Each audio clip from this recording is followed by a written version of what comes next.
बाबू आपका फोन आया है। हेलो। हाँ हाँ सलीम साहब, आवाज आ रही है?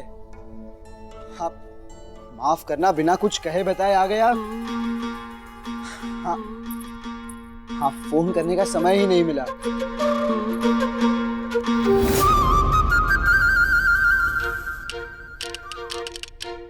ये पति बाबू क्या गंडगोल कर रहे हैं? गंडगोल क्या? ये जो खिलौना उठाकर हवा में बात कर रहे हैं, वो गंडगोल। भूत तो नहीं चढ़ गया इन पे? भूत चढ़ गया? हाँ, तभी तो इतना हंस हंस कर बात कर रहे हैं। जबकि सामने तो कोई है ही नहीं। अब दीवारों से कौन बात करता है, बोलो? पागल हो गए हैं क्या? वो दीवारों से नहीं, अपने मित्र से बात कर रहे हैं जो यहाँ से बहुत दूर रहते हैं। आप दोनों साथ में पीपल के पेड़ के नीचे गए थे क्या? इसलिए साथ भूत चढ़ा है आप दोनों पे। माँ बाहर आंगन में हो तो भी बात नहीं कर पाती मैं माँ से, अंदर बुलाना पड़ता था माँ को। तू जो मित्र इतना दूर है, उससे कैसे कर सकते हैं बात प्रिस्टरा बाबू? आंगन क्या, मीलों दूर भी कोई होना तो भी उनसे बात कर सकते हैं, उस टेलीफोन पर। अब ऐसी तारें लगी है कि दूर बैठकर जिसकी आवाज सुनना चाहो सुन सकते हैं। किसी से भी बात कर सकते हैं, चाहे वो सामने नहीं हो और बल्कि बहुत बहुत बहुत दूर हो, तब भी बात कर सकते हैं। हाँ बिल्कुल, तुम उनसे टेलीफोन पे बात कर सकती हो। फिर तो इसे टेलीनूफ नहीं, इसे जादू का डब्बा कहना चाहिए। क्यों परी दीदी? हाँ सलीम साहब, ओके ओके, खुदा हाफिज, बाय। परिवार के सम्मान का प्रश्न था, इसीलिए सबके सामने कुछ नहीं बोला मैंने तुम्हें। पर ये जो हुआ सही नहीं लगा मुझे। तुम्हारी पत्नी रॉय चौधरियों की बहू नदी किनारे नहाते हुए आदमियों के कपड़े चुराए, शोभा देता है? तुम अपनी पत्नी को डांटने समझाने की जगह उसकी पीठ थपथपा रहे हो। पर ये बोंदिता गई क्यों थी नदी किनारे?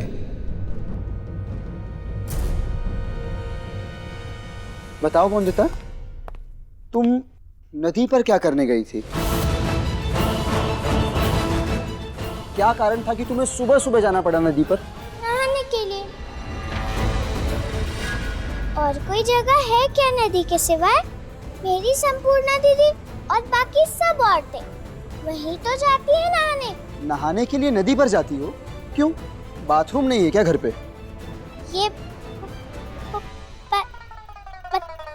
पथराम क्या होता है? बाथरूम बाथरूम बाथरूम, अरे आग लगा दो इस विलायती गुसल खाने को। भूल गए जब छोटे थे तो कैसे कूद कूद के नहाते थे नदी में? अब देख लो, ओ उस बाल्टी में घुस के नहाते हो। बाथटब कहते हैं उसे काका। हमें ना सिखाओ। अरे विलायत से लाए हो तो क्या उसमें बैठ के नहाने से शान बढ़ जाती है तो बाल्टी ही ना। पवित्रता नहीं भंग कर दी है उसने हमारे पूरे घर की। कहते थे नहाना है कह के गुसलखाना बनवा दिया घर में। सोचा किसी ने इसी घर में मंदिर है हमारा, भगवान विराजे हैं हमारे, पर नहीं, शौचालय बनवा दिया। मल मूत्र विसर्जित करके सारा का सारा पाप अपने सिर पे मढ़ लेना है। पाप? मुझे ना अभी भगवान का डर बाकी है, इसीलिए जाता हूं ना मैं आंगन में, स्नान घर में नहाने धोने। तुम लोग तो हो गए हो पापी। अगर घर की औरत, इस घर की बहू हमारे धर्म संस्कार निभाना चाहती है तो इसमें क्या गलत है?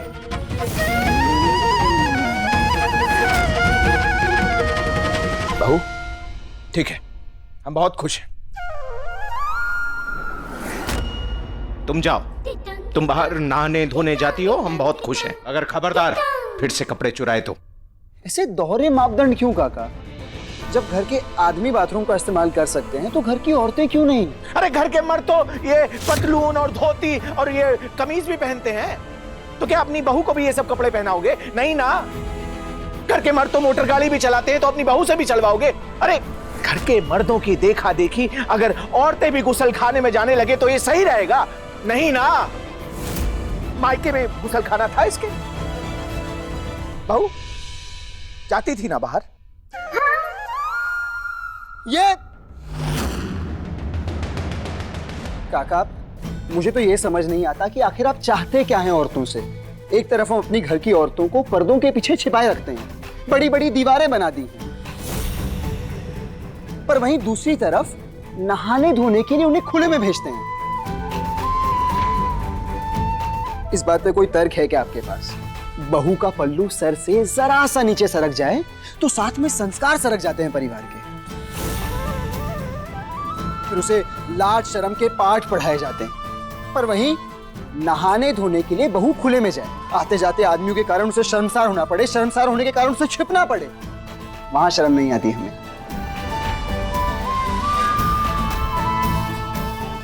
ओहो, ससुर जी से क्यों तर्क कर रहे पति बाबू? मैं तो खुद जाना चाहती हूँ नदी पर नहाने, ताकि संपूर्णा दीदी धो सके मेरे गीले कपड़ों को और किसी को पता न चले कि मैंने बिस्तर गीला किया था रात को। वेरी सॉरी काका, पर मैं सहमत नहीं हूँ आपके बात से। बोंदिता कल से बाथरूम में ही नहाएगी, हम सब की तरह वो भी बाथरूम का ही इस्तेमाल करेगी। नहीं, मैं नदी पे ही जाऊंगी। बाथरूम में नहीं नहाना मुझे, यही रीत है। देखा? अरे तुमसे ज्यादा समझदार है बहू। इसे इस्तेमाल ही नहीं करना तुम्हारा विलायती गुसल खाना। क्या कह रही हो बोंदिता?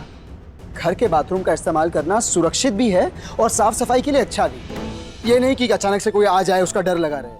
अच्छे से साबुन लगाकर अपने बदन का मैल मिटाना। ना पति बाबू, यही रीत है, धर्म है। मुझे नदी पे ही रहना है, वहाँ मिलना भी हो जाते मेरे सब। कह दिया तो कह दिया।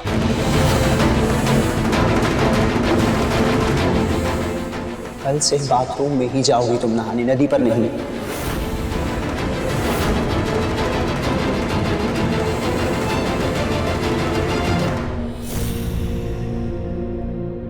बहू, अनिरुद्ध चाहे जो भी कहता रहे, तुम नदी पर ही नहाने जाना। सुबह जल्दी उठकर निकलोगी तो पता चलेगा क्या अनिरुद्ध को।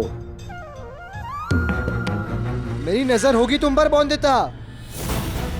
अगर नहाने गई तो मुझसे बुरा कोई नहीं होगा।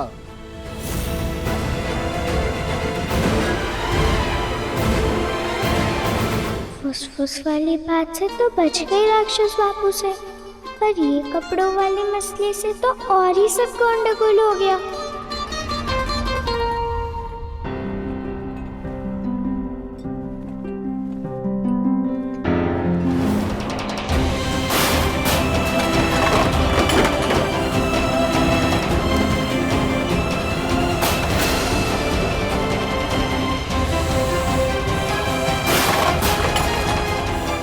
तुम दोनों में से किसने लगाई ये परफ्यूम? कुछ पूछ रहा हूँ। तो अभी जो न्याय कर रहे हैं ना आप लोग, चले जाइए इसके पहले कि मैं दंड दे दूं। राक्षस बाबू का गुस्सा तो बहुत तेज है। उनसे छिपकर कल गई नदी पे नहाने, न जाने क्या दंड दे देंगे।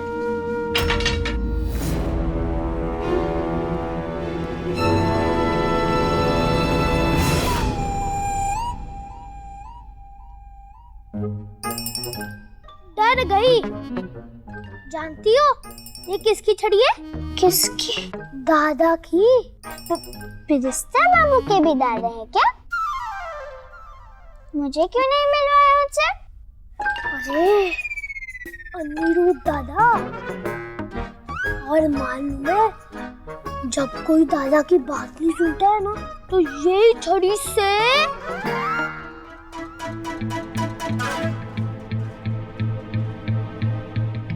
एक बार तो इतना गुस्सा आया कि सजा देते देते उनकी छड़ी टूट गई। और उनका हाथ नहीं रुका। छड़ी टूट गई तो ये छड़ी कहाँ से आई? जमींदार हैं हम, कोई एक चीज खरीदते हैं क्या? तो और भी है ऐसी छड़ी? हाँ, बहुत सारी है अच्छी अच्छी। मुझे तो जाना है पढ़ाई करने। अब तुम सोचो दादा की छड़ी से कैसे बचोगी? सोचो।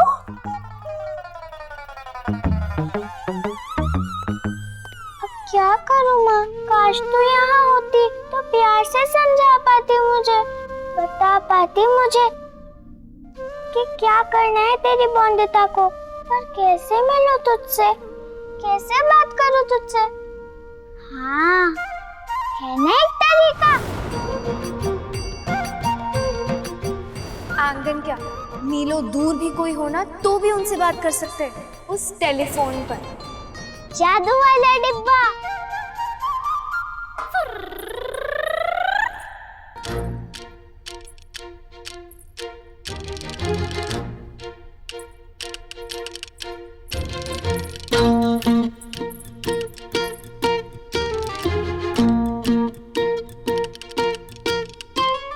अभी माँ से बात करती हूँ इस जादू के डब्बे से और बताती हूँ कितनी परेशान हूँ मैं ससुराल में। फिर माँ ही बताएगी कि क्या करूँ मैं।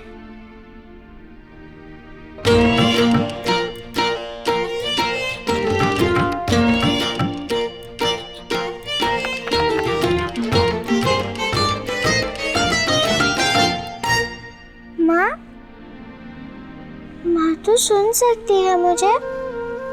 सुनना माँ, तेरी बंदिता को यहाँ बहुत डर लग रहा है। पता है, डर के मारे ना मेरा बिस्तर गीला हो जाता है। पर कोई नहीं है यहाँ जिसे मैं बता सकूं, जो मुझे प्यार से समझाए, तेरी तरह सुलाए हाथ पकड़ के। माँ, मुझे बहुत डर लगता है और अब तो नदी पे भी नहीं जा सकती नहाने और गीले कपड़े धुलवाने। तेरी नन्ही सी बंदिता बहुत बड़ी दुविधा में फंस गई है। अगर सुबह नदी पे नहाने जाती हूँ तो पति बाबू गुस्सा होंगे, बहुत डांटेंगे। माँ, छड़ी भी है उनके पास, लेकिन अगर नहीं जाती नदी पे नहाने, घर पे सबको पता चल जाएगा कि रात को सोते हुए नींद में बिस्तर गीला करती हूँ। तो सिर्फ पति बाबू नहीं, सब घर वाले मुझसे गुस्सा होंगे। क्या पता दंड दे। अब तू ही बता ना, क्या करूँ मैं?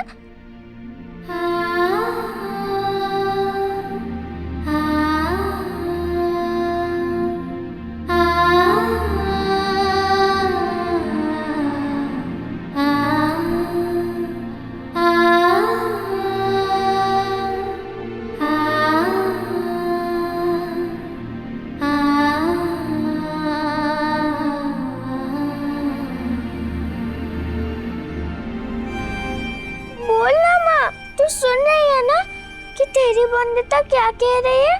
पहुंच रही है ना मेरी आवाज तेरे पास? बोलना।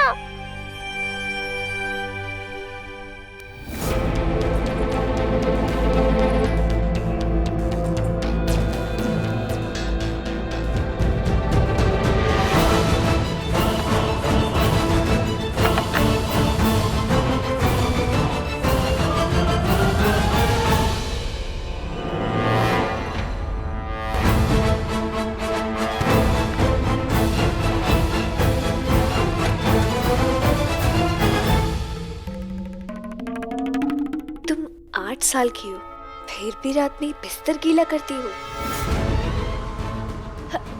ना मत कहना, मैंने सब सुन लिया है। यानी चलो मेरे साथ।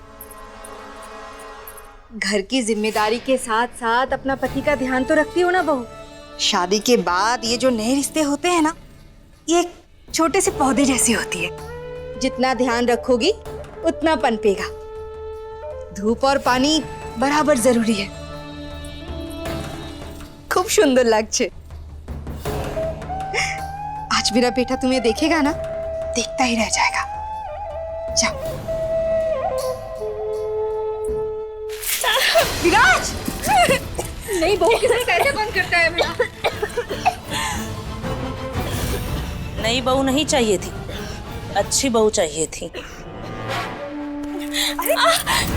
इतना सज सवर कर मेरे बेटे के कमरे में जा रही है, ये बाल खुले रख के उसमें गजरा लगाकर।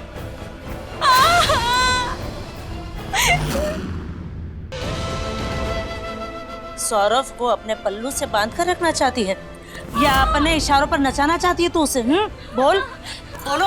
विराज, ये गजरा मैंने लगाया था। नई शादी हुई है, पति पत्नी में प्यार तो। आप तो चुप ही रहिए दीदी। बच्चा मैंने पैदा किया है या आपने? सौरभ की माँ मैं हूँ या आप? ये मेरी बहू है या आपकी? आप तो बांझ है ना, फिर सौरभ का भला मैं बेहतर समझूंगी या आप? खबरदार जो मेरे बेटे के पास भी गई तो तू, अगर सौरभ तेरे पास आए ना तो तू दूर चली जाना। अगर वो तुझसे बात करे तो चुप रहना, हर हाल में सौरभ से दूर रहना, समझी? देख क्या रही है मुझे? जानती हूँ मैं, सौरभ के पास पहली रात को मैंने ही भेजा था तुझे, और मना भी मैं ही कर रही हूँ आज। जानती है क्यों? क्योंकि पहले तो दहेज की 5 बकरियां लाने वाली थी। लाई क्या अपने मायके से? लाई नहीं ना। जब तक बकरियां नहीं बनती घर के खूंटे से, समझ ले तेरी शादी भी उसी खूंटे पर अटकी हुई है। और हाँ, उस खूंटे पर तेरे अटके हुए रिश्ते को खींचकर मुझे तोड़ने में ज्यादा वक्त नहीं लगेगा, अगर तूने मेरी बात नहीं मानी तो, समझी?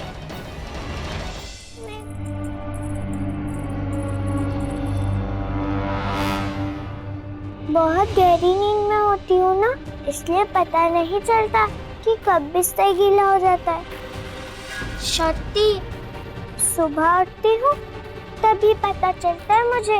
पर ये तो बहुत दिन से हो रहा होगा ना, तो अब तक घर में किसी को पता कैसे नहीं चला? क्योंकि सुबह सबके उठने से पहले नदी पे नहाने चली जाती हूँ। वहाँ मेरी संपूर्ण दीदी आती है और सारे गीले कपड़े धो देती है मेरे। पर इतने दिनों से गीला बिस्तर कैसे किसी को नहीं देखा? और फिर बदबू भी तो आती होगी ना? इस आराम कुर्सी पे सोती हूँ मैं, बदबू ना आए इसलिए बैरिस्टर बाबू का फुसफुस छिड़क देती हूँ मैं, और फिर धूप में रख देती हूँ इसे ताकि सूख जाए और किसी को पता न चले। तुम इतनी छोटी होकर ये सब कैसे कर लेती हो? करना पड़ता है पति बाबू के दंड से बचने के लिए।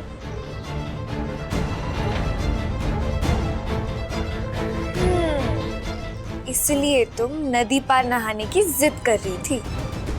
आप तो उनके बचपन की मित्र हो ना परी दीदी, आप समझाओ ना उन्हें कि वो नदी पे जाने दे मुझे। गुस्सा तो जरूर आएगा अनिरुद्ध को, जब उसे तुम्हारी बिस्तर गीला करने का राज पता चल जाएगा और वो खुद तुम्हें इस घर से बाहर निकाल देगा। मैंने बिस्तर गीला करने की बात इसलिए नहीं छुपाई कि सब डांटेंगे मुझे। डांट खा लूंगी मैं, मार भी खा लूंगी छड़ी की। मामी मारती थी मुझे, पेड़ पे भी बांध सकते मुझे मामी की तरह। बिल्कुल शिकायत नहीं करूंगी, सच्ची। पर मेरी माँ को कोई ताना मारे मेरी मामी की तरह कि कुछ सिखाया नहीं माँ ने मुझे, तो ये बात सह नहीं पाऊंगी। मुझे खुद को डंड से लगी चोट का, पर माँ अपनी चोट छुपाए, पर तब भी उसका दर्द मालूम पड़ जाता है मुझे। मैं समझ सकती हूँ कि तुम कितना प्यार करती हो अपनी माँ से, इसलिए मुझसे जितना बन सके उतनी मैं मदद करूंगी तुम्हारी। बहुत अच्छी है आप परी दीदी, बहुत अच्छी।